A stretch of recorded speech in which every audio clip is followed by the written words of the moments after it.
Val, that is, a very wonderful presentation there. And I think I need to, at this juncture, bring the third speaker, that is Professor Femi Olufunmilade, joining us from Benin, Edo State. Professor, you have the floor now. Professor, well, thank you once more and welcome to the conversation this evening. Thank you. Thank you very much, Mazi.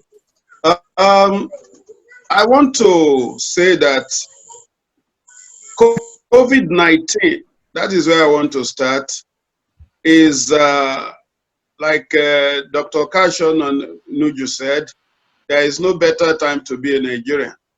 Yeah, indeed, there is no better time because COVID-19 was the underbelly of our underdevelopment as a country. Most of the problems we are having today, they are manifestations of the crisis of underdevelopment.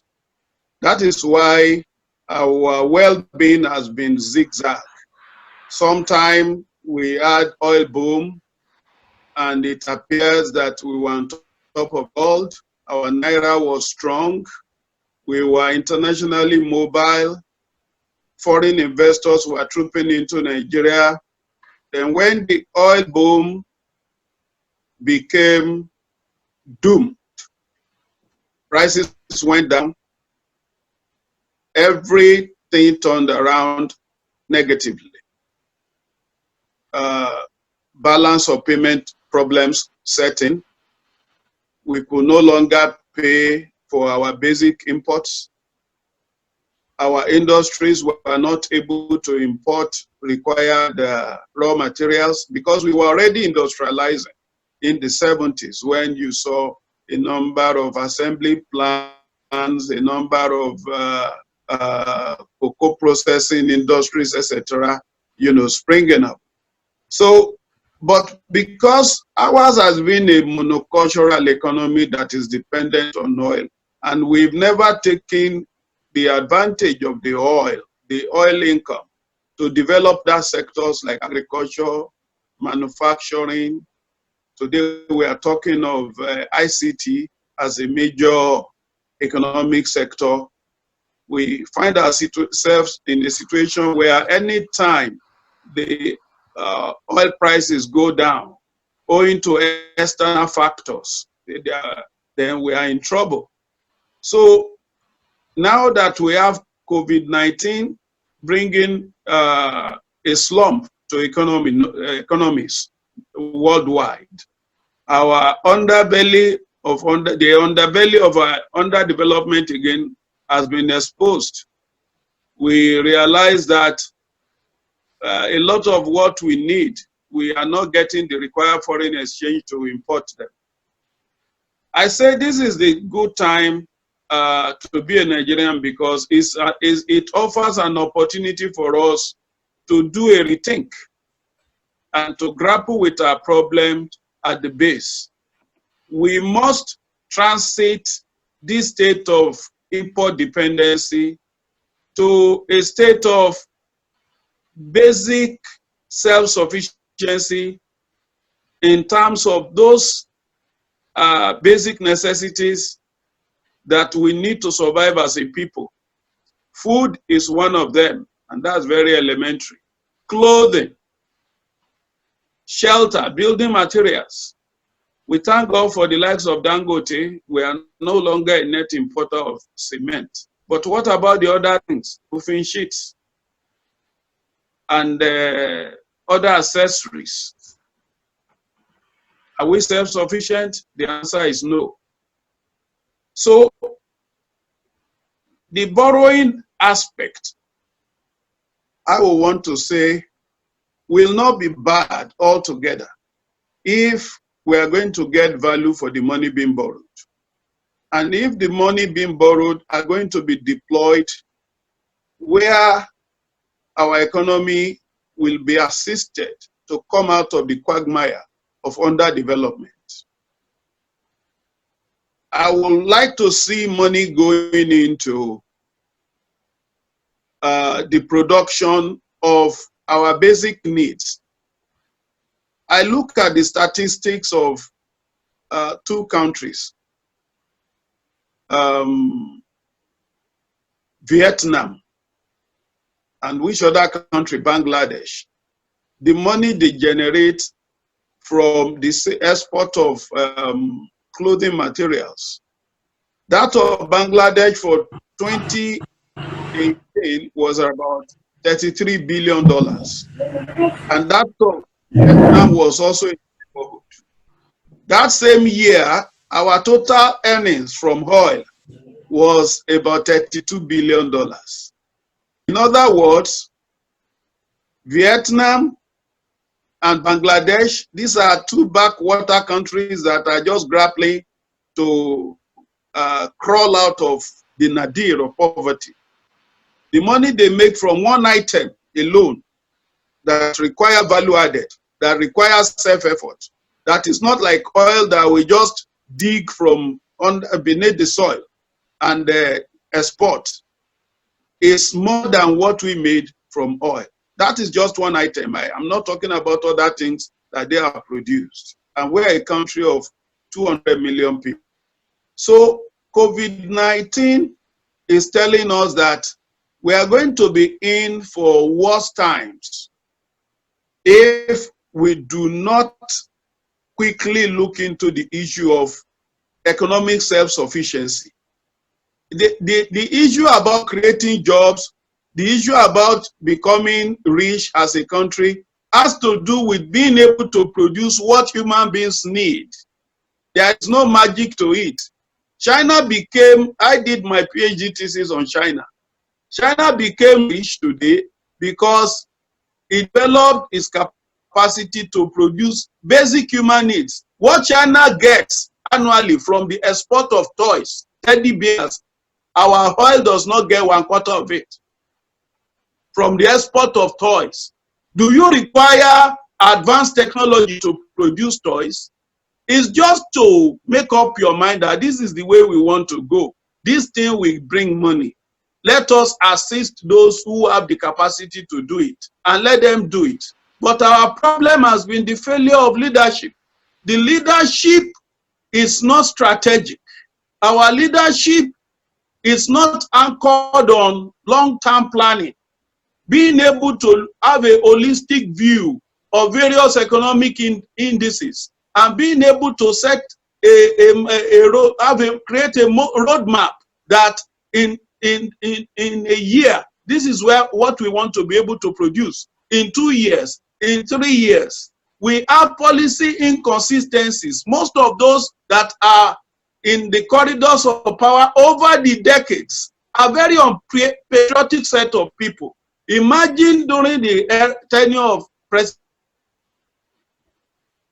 Shagari, they set up a presidential task force on the importation of rice, whereas this country has the required climatic conditions, the varieties of it, whether lowland rice, whether upland rice, whether swampy rice, we should be exporting rice. But rather, a whole presidential task force was set up and headed by Alhaji Umaru Dikko, then Minister of Transport, to import rice. I knew someone then who was the director, National Series Research Institute, late Christopher Obachola. He was summoned to Federal Ministry of Science and Technology for coming out at that time to say that his institute has a plan to make Nigeria self-sufficient in rice production. They summoned him. He told me he's late now. He died in 1995, but he told me because whenever he saw me being so passionate about how things should be done in the country, he told me one day,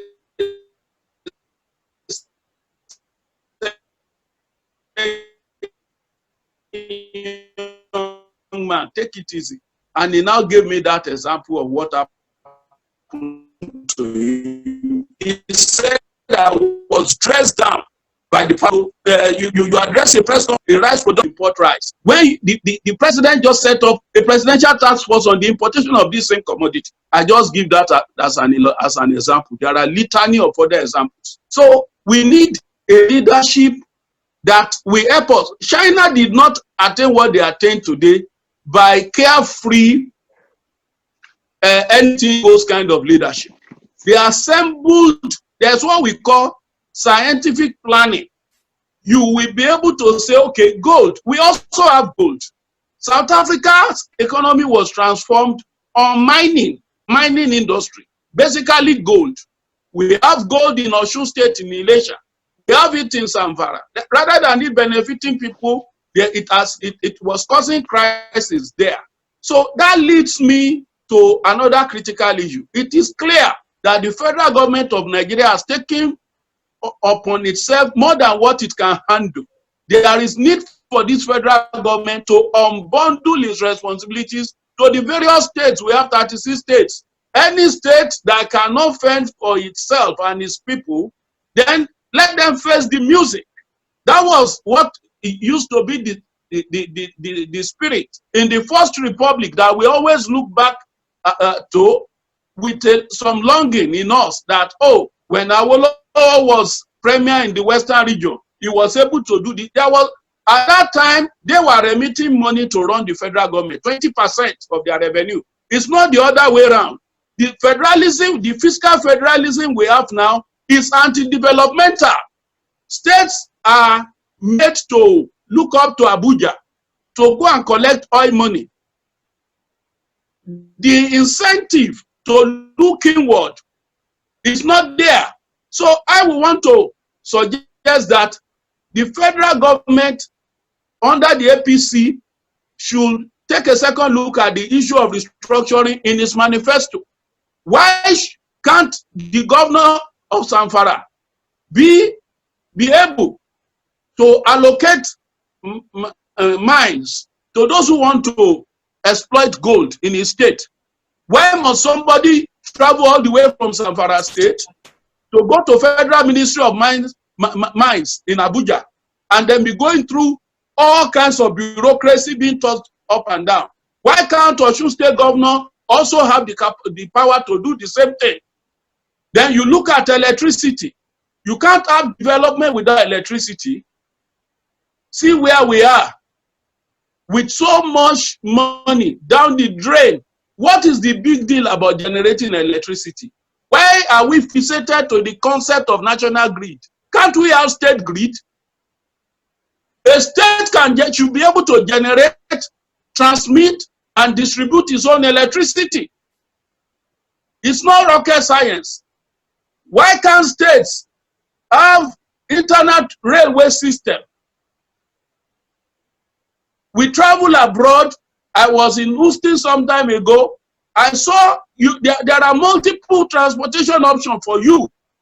There were, intra-city railway service. Why can't states have the same thing? So the powers at the level of the federal government should be unbundled. And an aspect of that is very critical right now because of the problem of insecurity we are facing is the issue of state police. The so-called Nigerian police force is largely maintained by the states. They are the ones buying them vehicles, patrol vehicles. They are the ones buying them raincoats, torchlight, walkie-talkie, and the rest of it.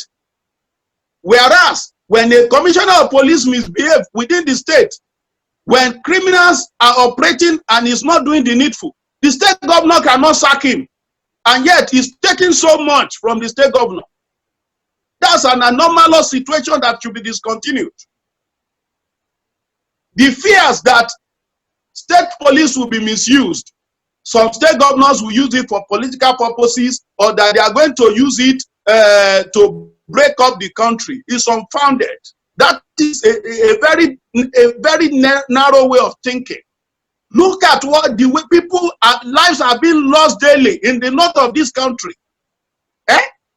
Most of them are farmers. They have never benefited anything from federal government. They can't go to their farms. A governor is now carrying money.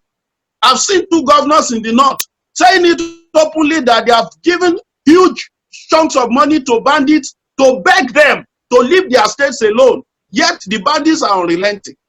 Why can't these governors be given the power like in Zamfara? If the Zamfara state governor have the power to establish state police. State police doesn't mean you will have the same type of police. If the major security challenges Zamfara is facing is from bandits in the forest, then Zamfara can invest in creating a forest ranger. That's a type of police. That they will even have stations, different stations, instead of in the city, right inside the forest there. They will have different sectors. Who is combing this sector? Who is combing that sector? They will be proactive and protect that state.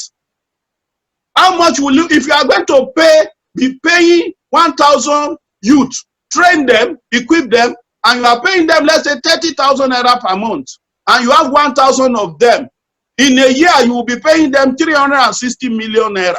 Is that up to what some state governors loot in the name of security vote?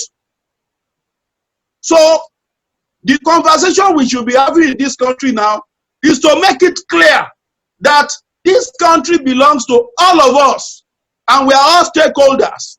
We cannot be cringing before those that we elected to serve us and be begging them to do what is necessary. Look, in the Southwest, I was one of those that, you know, added my own influence and my own input into making sure that we resort to, we do something at the by way of self-help.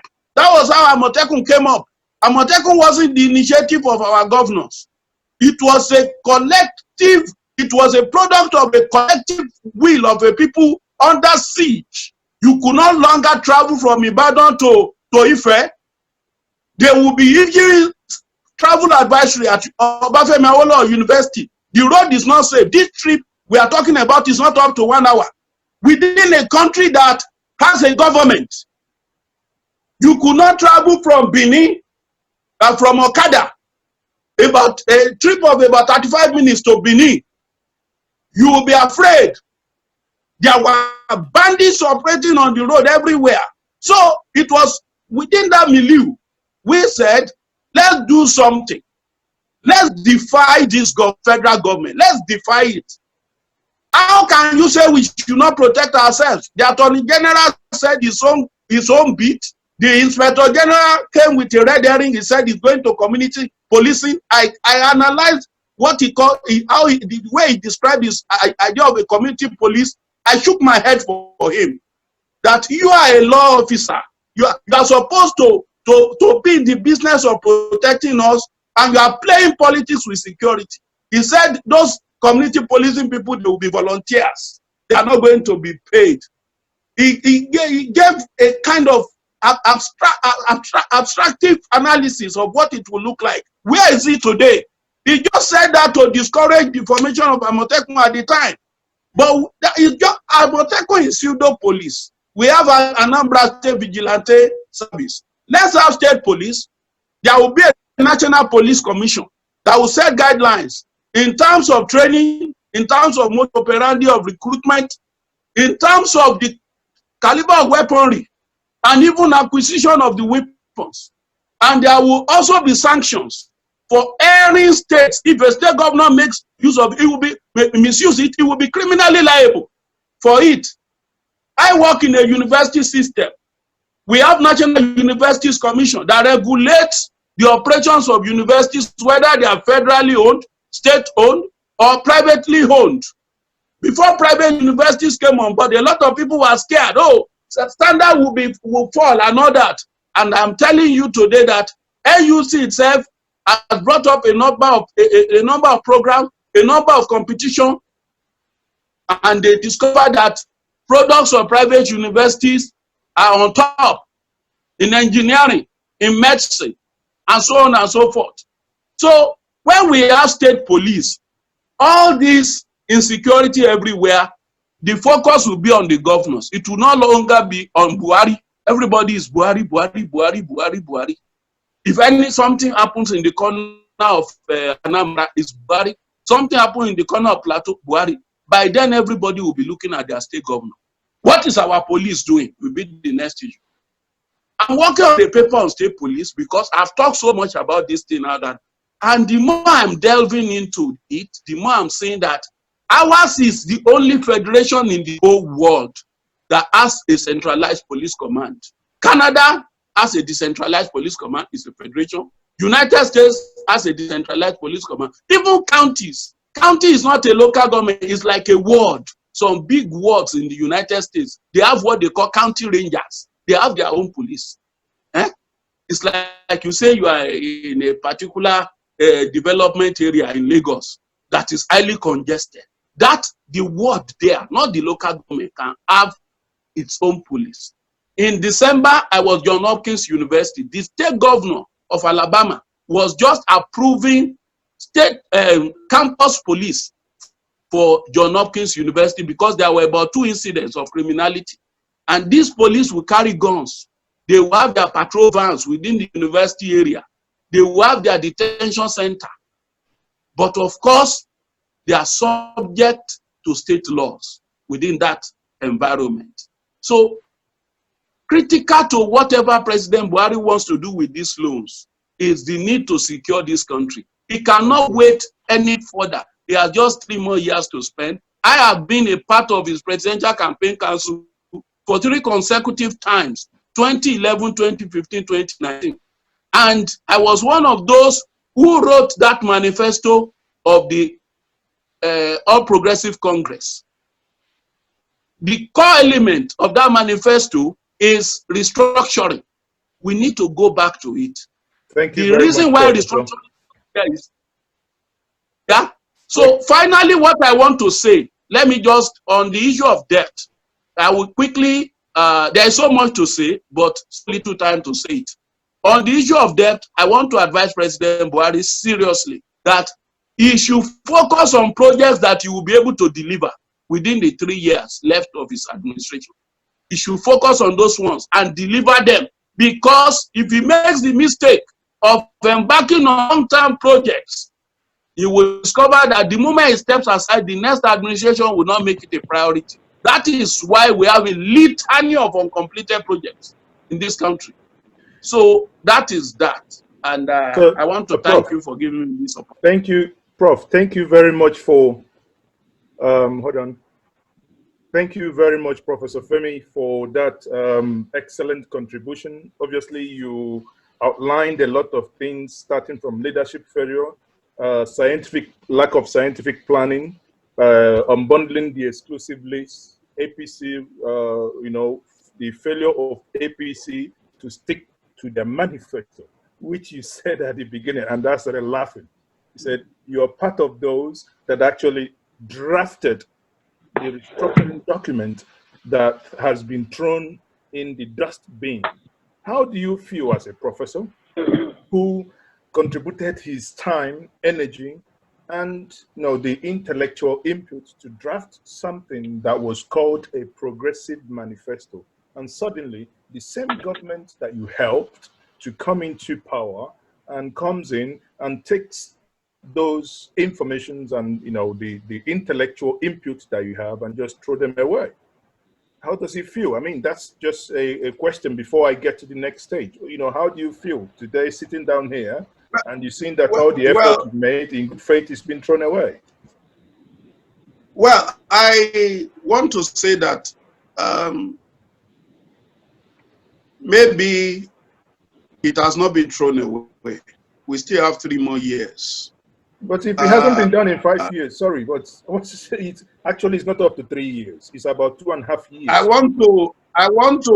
want to be positive. You see, when it is time for something to be done, yes, you will be getting the kick from different angles.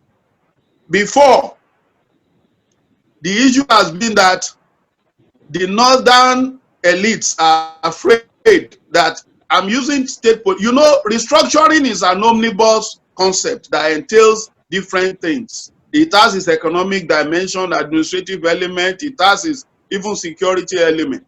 Let me just zero in on this issue of police, state police. Before, we used to think, the narrative is that even recently, somebody like the former governor of Kaduna State, an elder statesman, I've forgotten his name, is a socialist, He was a governor in the Second Republic. Is that I can't. Musa, is it? Balarabe Musa, Alhaji Balarabe Musa. He said that Southerners wanted state police because they are plotting to break it. I found it very, very unfortunate. But you see, there is no part of Nigeria that needs state police more than the northern states today. And they are already embarking on it as a form of self-help too. What do you call civilian JTF in Borno? Was it not because whenever the military run to another trouble zone fighting Boko Haram, before they return, the Boko Haram people are overrunning villages, overrunning towns again?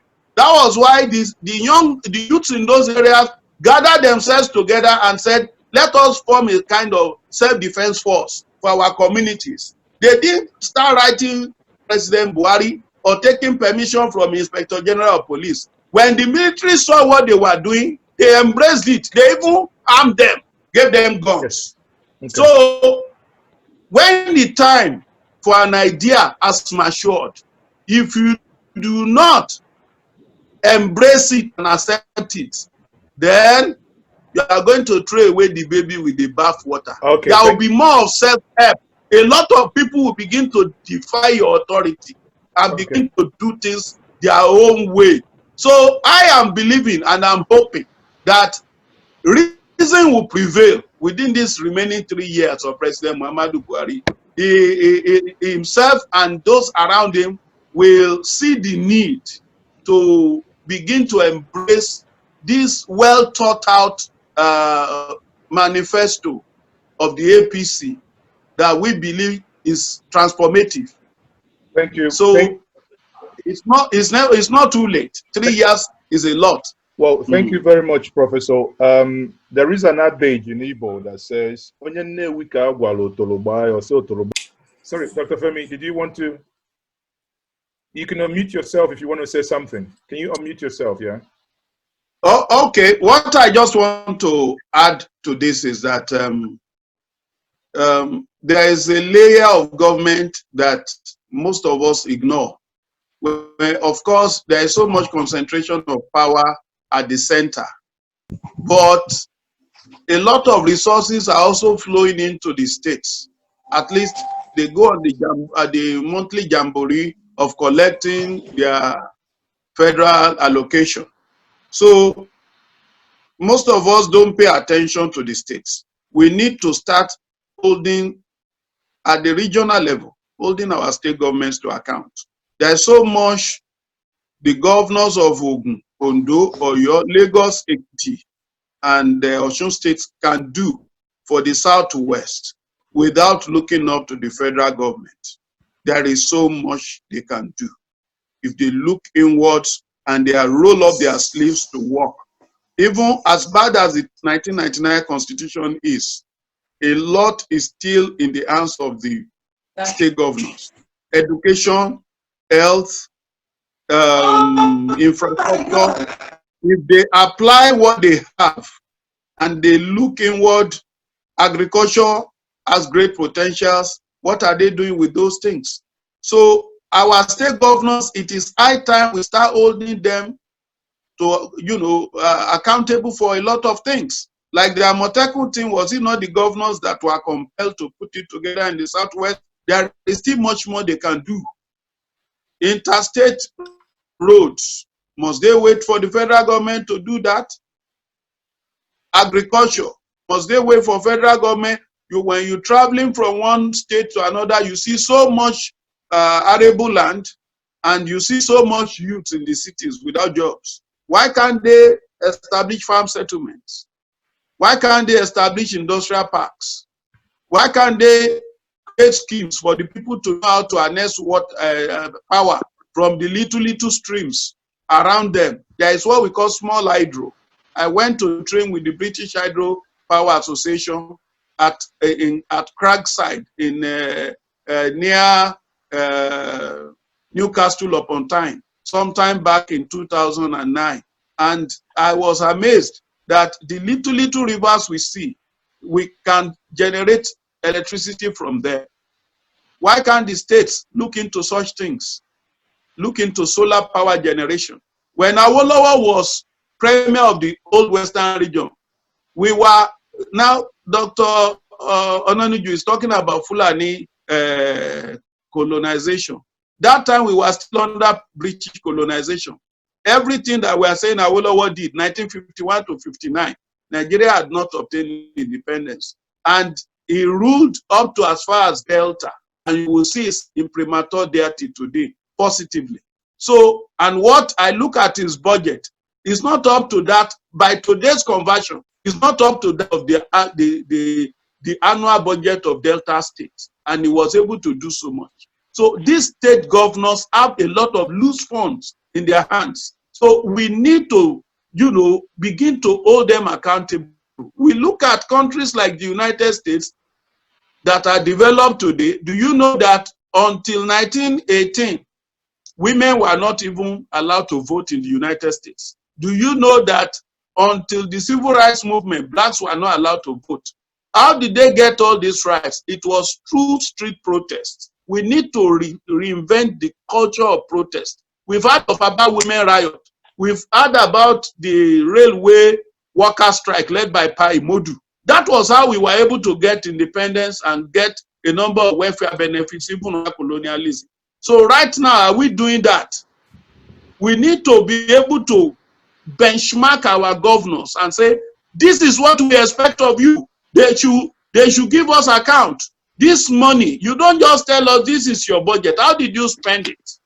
So if we want transformation, we want restructuring, more money, more responsibility to the states, we should start holding them to ransom now. And some of us that are elites, we should begin to think of regional development agenda and regional lobby group, regional protest group, so that our governors can sit up and charlatans will no longer be aspiring to rule us at the state level, because then they will realize that there is a lot of job to do.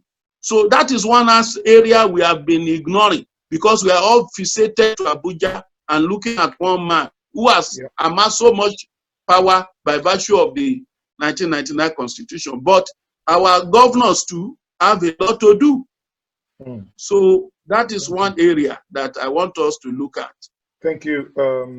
Thank you very much, Professor Femi, for that clarification. Obviously, when we talk about Nigeria being at the breaking point, it also implies the states. Now, there was I think that was yesterday, the budget IT, if that will be fine. Thank you. Yeah, thank you. And I say good evening to my friend, Alistair. It's refreshing to see that he's part of this program. In 2009, when I was in Britain, I think he played me a very great host, and I was able to do some of the things I went to do in Newcastle regarding small hydropower, etc. Now, what I want to say in respect of the question, someone asked, how do we get the northern elites to accept restructuring? Well, I believe it's not all the northern elites that are opposed to restructuring. There are a few here and there that understood what it is all about.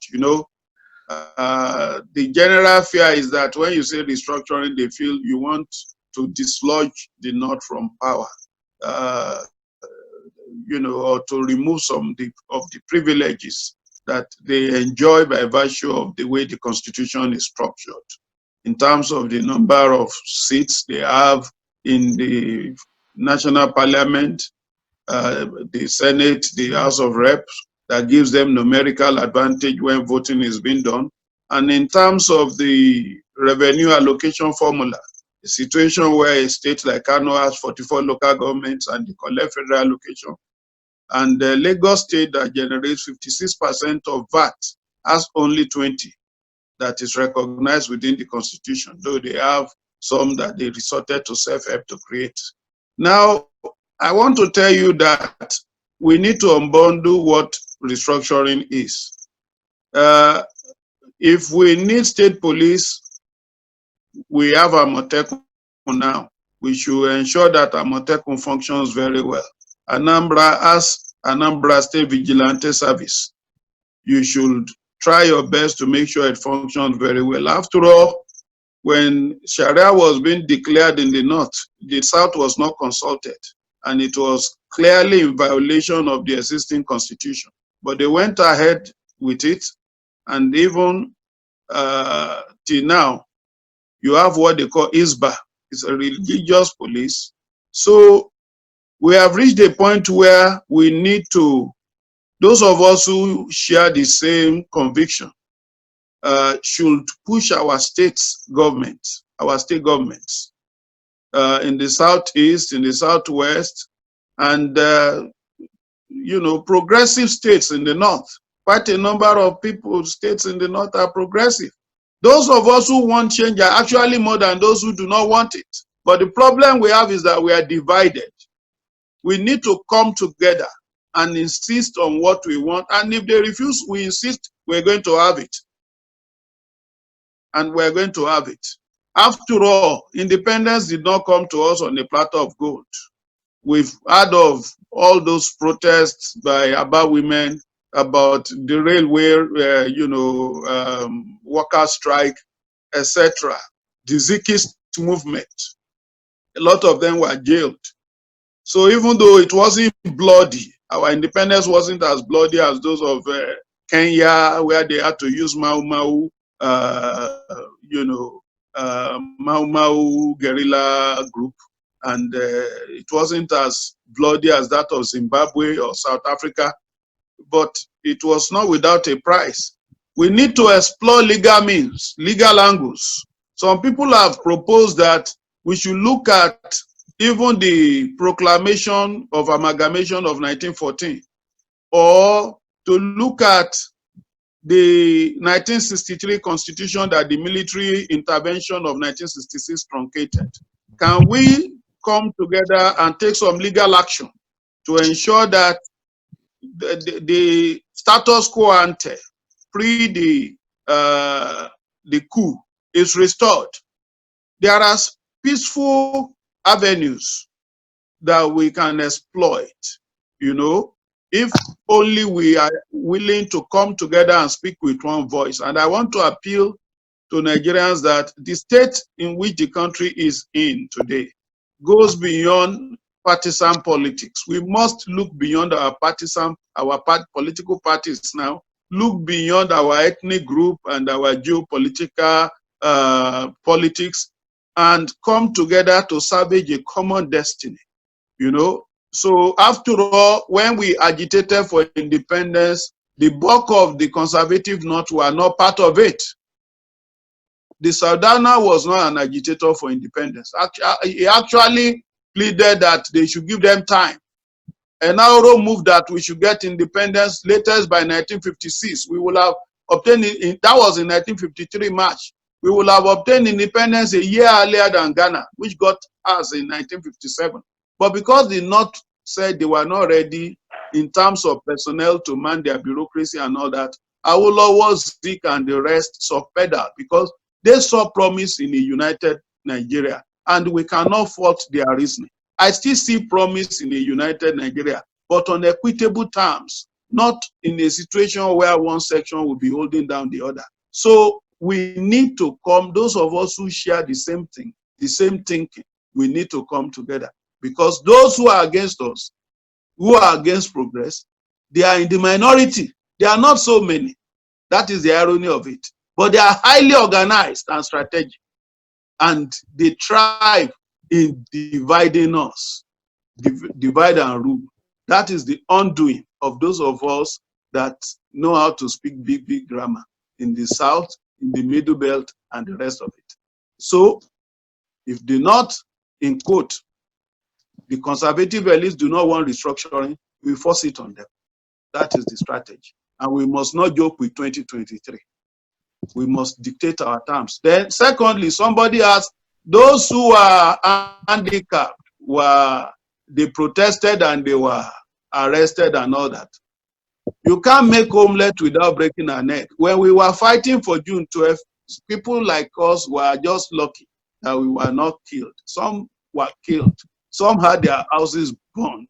Some had to run into exile, and so on and so forth. So I will just say sorry to those handicapped people. My heart bleeds that handicapped people were actually being arrested by our police. Our police should fear God, but there is no other method. Voltaire, the philosopher, he said the price of liberty is eternal vigilance. If you are not ready to stand up for your rights, as Bob Marley says, there are certain things that will not be considered to you, even though it's your right. So if our state governors are messing up, when we start assembling in front of the state house, and we say we are not going to live here until you provide us good road in this area, our cars are being destroyed, then he will know he has a job to do. So there is no advanced democracy, even as beautiful as Britain, as US is, as Germany. You still see the way, how sensitive they are about the issue of their rights and the obligations of government to the citizens, because they pay taxes. They pay taxes. We should be able to have taxpayers movement, because without tax, government cannot function.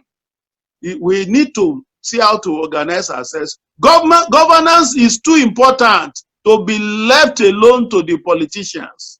Western democracy thrives on the high level of consciousness of those being governed. It is not yielding dividends just by virtue of the grace of those elected into office. They continually keep their leaders on their toes. There is no other method. We need to start mobilizing. In fact, when you are hungry, that's the more reason that you have not much to lose anymore. So those of us who are public spirited should be the ones to mobilize, organize our people into protest groups. We do a lot of that in the Southwest. You know that over the years, if there is anti-SAP riot, protest over fuel, it's usually within Lagos, Ibadan has it. We need to take it to the Southeast. We need to take it to the South-South. We need to take it to the Middle Belt. We need to take it to the far North. Let it not be that it's only religious crisis issues that brings the youths of the far North to the streets, protesting this. Somebody has done that as utter blasphemy and other. Let them be able to come out and say, we need jobs. Let them come to the streets in Sokoto, in Kano, and demand that they need jobs. We want our schools to be equipped. We need that requires organization. We need civic organizations to organize people to protest progressively. Look at Hong Kong. China is trying to impose draconian laws from the mainland on them.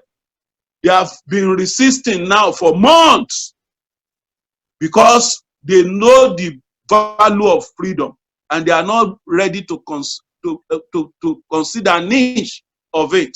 Some of them have been injured, a lot of them have lost their jobs, but they are continuing. So that is that. And then somebody said, how do we get the government to implement some of these things?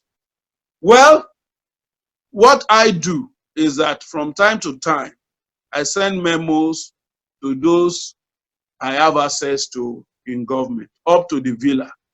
Sometimes what you send elicits some positive response, but sometimes you need to push it. So we will continue to do our best, but like I've said, making government work is a collective endeavor. So I think I would like to stop here and let others, if I have not touched on the comments of other people, pardon me, because we have a limited time and I don't want to dominate the scene. Thank you very much, Professor Olufunmilade, for your very nice elucidated comments to the questions asked by our audience today.